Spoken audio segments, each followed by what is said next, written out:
விபச்சாரக்காரன். நிறைய விபச்சாரம் தேசத்துல பெருகிருச்சு.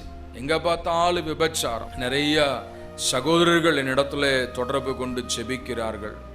என்ன சொல்றாங்கன்னா, என் மனைவி என்னை விட்டு போய்விட்டாள், என் பிள்ளைகளை வைத்து என்னால் பராமரிக்க முடியவில்லை, அவர் வேறொரு ஆணோடு வாழ்ந்து கொண்டிருக்கிறார். பெண்கள் தான் என்ன செய்ய, நிறைய விதங்கள்ல திசை மாறி போகிறாள், தவறுகள்ல போகிறார்கள்.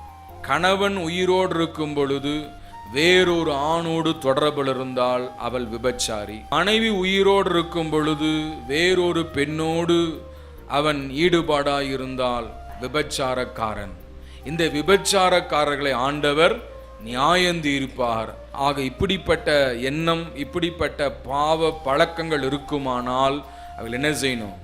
இன்றோடு உங்களை விட்டு அகற்றி போடணும். நல்ல மாட்டுக்கு ஒரு சூடு. அல்லேலூயா.